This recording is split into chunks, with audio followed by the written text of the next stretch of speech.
In this series of videos, we've been looking at budgets. In this video, we're going to prepare a manufacturing overhead budget. And again, this is a pretty straightforward budget. So let's read through it and see what we see. Singular Inc.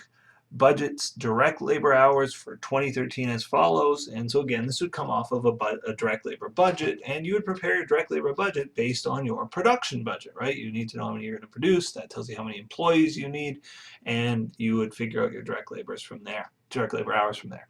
And so there they are. It says the company's variable overhead rate is $5 per hour. The company's fixed overhead is $30,000 a month, and this includes depreciation of $5,000. Prepare the company's MOH budget for the first quarter. Easy peasy, right? We're going to go, okay, here's our variable overhead, here's our fixed, our total overhead, and we're basically done. So let's do it. Name of the company, Singular Inc. Name of the budget. Name of the budget, and we're doing a manufacturing overhead budget.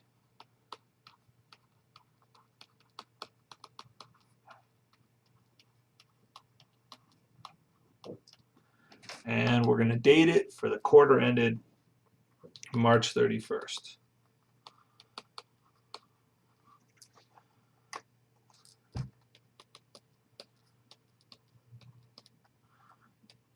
And of course, January, February, March, and quarter one of the year.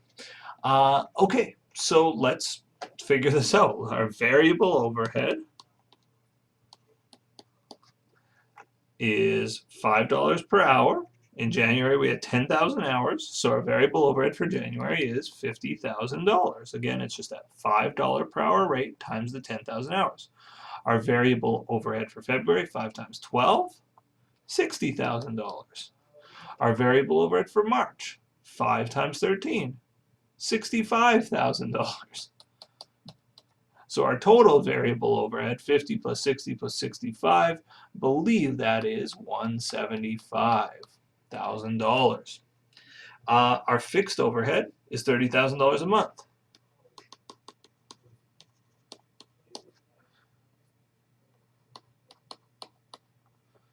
Uh, 30, 30, 30, so that brings us 90,000 in total.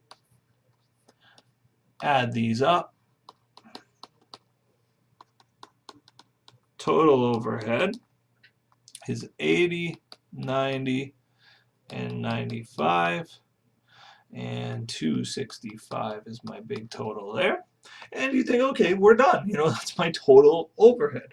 There's only one other thing we may want to consider, and that is, at the bottom, a lot of these budgets we've learned how to prepare. It's like our direct labor cost in dollars, how much we're going to pay out in terms of labor. When it was materials, we did the cost of materials purchased. So what we might want to do at the bottom is actually to figure out how much money we're going to spend on overhead. And the reason they tell us this little bit about depreciation is because we know depreciation, no money changes hands. It's a non-cash expense. So if I want to know how much cash I'm paying out in my overhead, I have to deduct out depreciation. So let's deduct depreciation. That was $5,000 per month. 15,000 in total. 75, 85, and 90. And this is going to be our cash paid for overhead. Now again, it wasn't specifically asked for, but it's not a bad thing to include. How much cash we pay for a given expense. Dollar sign at the top and at the bottom of each column. And we should be good to go. The only other question I might ask a class here is to calculate your overhead rate based on the direct labor hours.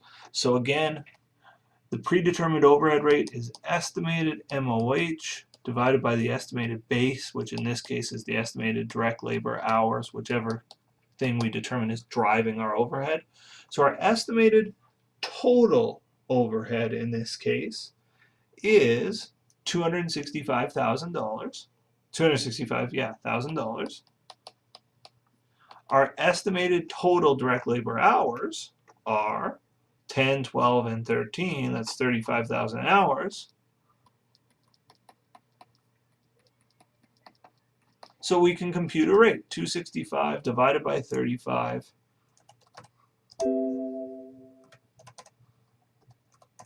And I get a rate of $7.57. $7.57 per direct labor hour. For every hour I spend working, I estimate $7, $7.50 of overhead.